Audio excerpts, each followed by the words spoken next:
This is catastrophic for the New York Jets as one of our most important targets is off the board, but a New York Jets insider is going to tell us who the most likely option for the quarterback position is for the New York Jets going forwards. And we got to break it all down. What's up, guys? I'm Matt Long. Welcome to Jets Football 365. If you're a New York Jet fan, please hit that subscribe button. It really helps me out a ton. And these might be some pretty dark days ahead of us, so I really need it. Let's jump right into the news for today. Coming from ESPN, an insider, kind of just ESPN. Breaking news, Oregon quarterback Dante Moore announced on SportsCenter that he's returning to Oregon next season.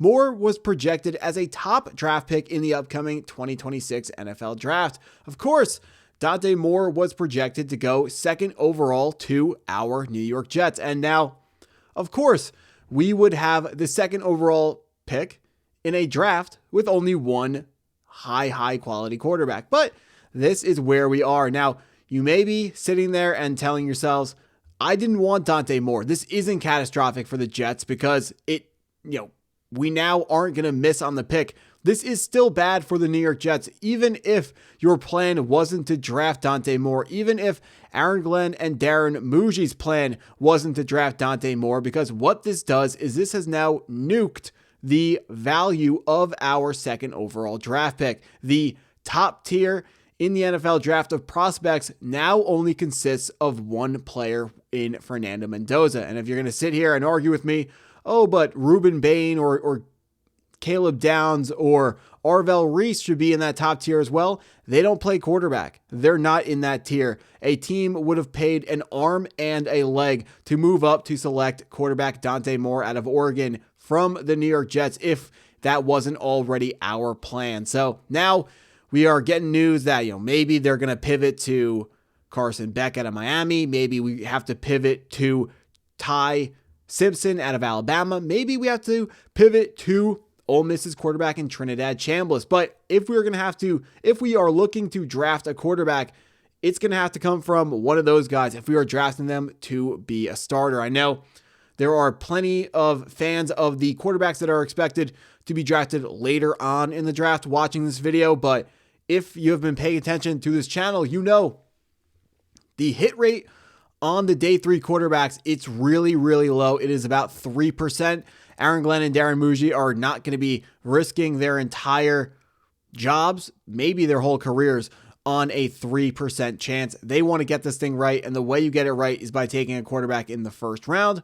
Unfortunately, it does not look like there is a quarterback in the first round for us to take, but our Jets insider Connor Hughes believes he has pointed out the most likely quarterback answer for the New York Jets, saying, I think all the quarterbacks available this offseason, the realistic ones, Mac Jones from the San Francisco 49ers is the best.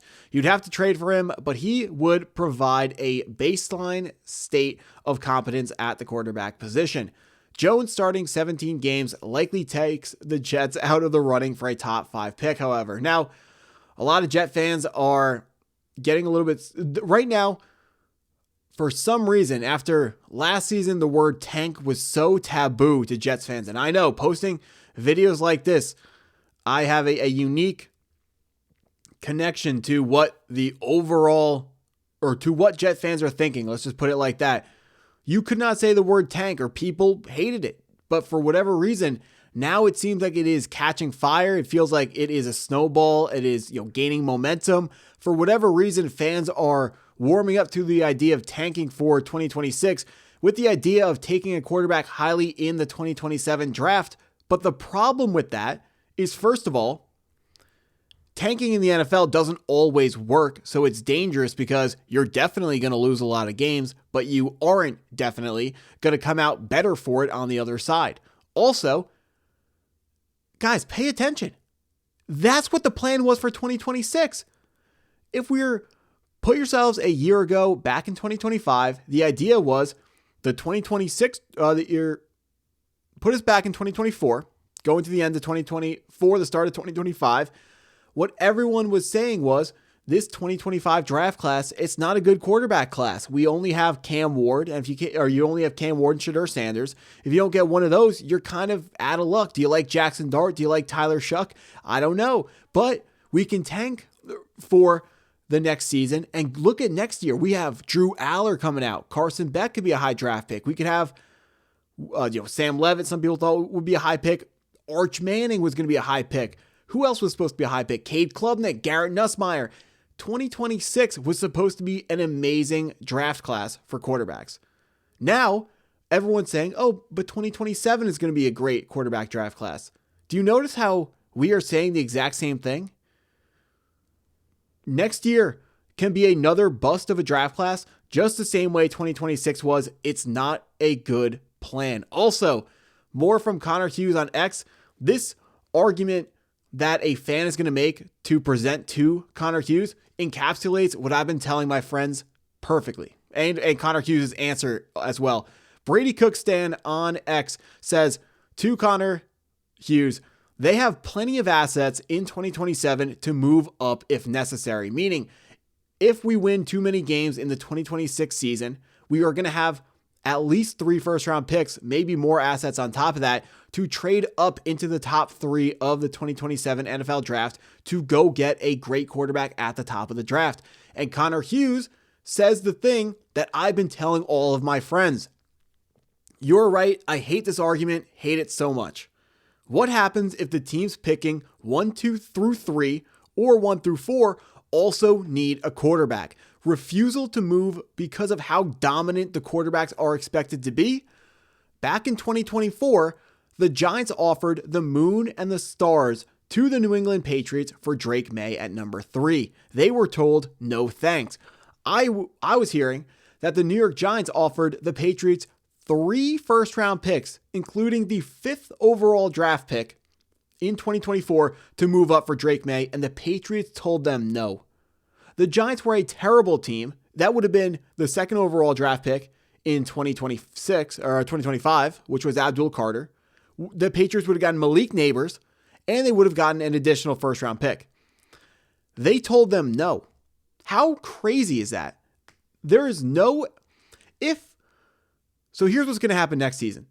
Aaron Glenn cannot survive another year tanking. He can't do it. He's going to be coaching for his job. He's not going to be coaching to tank unless Woody Johnson signs off on that, which would be extremely un-Woody Johnson-like, which is something I absolutely do not expect to happen, especially when you have an older owner. No one wants to talk about it, and I'm not going to fully vocalize it, but all the older owners in the NFL, look at Jerry Jones, look at Woody Johnson, they want to win now because they are running out of years that they can win a championship. So Woody Johnson, you're telling me Woody Johnson is going to sign off on another year tanking with Aaron Glenn? So first of all, no. If he does, then great. Maybe you go for it, you tank, try to get Arch Manning, try to get whoever you think is going to be in the top 3 quarterback-wise. But what is likely to happen is Aaron Glenn is going to be coaching for his job. He's going to coach the Jets to win 4 or 5 games, maybe even less than that, and put us at 4, 5, or 6 in the draft. Now, Aaron Glenn, does he save his job? Does he not save his job? That depends on how close the games are, how good the coaching job is, but he either saves his job or doesn't save his job. Then we can be caught with the 4th, 5th, or 6th pick in the draft, and the top 3 teams are still unwilling to move out, even when we are offering them a Godfather offer, because the New York Giants were stuck taking Malik Neighbors at 5, and Malik Neighbors is one of the best wide receivers in the NFL, but he doesn't play quarterback. The Giants figured it out. The Jets would be stuck in some sort of position later down the road to figure it out, but I really hate this argument. Just like Connor Hughes is saying here, I really hate the argument of we have so many draft picks to trade up in 2027 if we need to. I mean, to me, I wasn't huge on the prospect of Dante Moore, but I did have him graded as a first-round quarterback, which you're almost never in a position to get a first-round quarterback. I mean, over the last 3 seasons, I had Cam Ward in the first round, Mendoza, Dante Moore. Those were the 3. So it is frustrating that we still can't get this quarterback position hammered out. It looks likely to me that next year is going to be really, really rough. I don't know if Aaron Glenn is going to be able to survive it.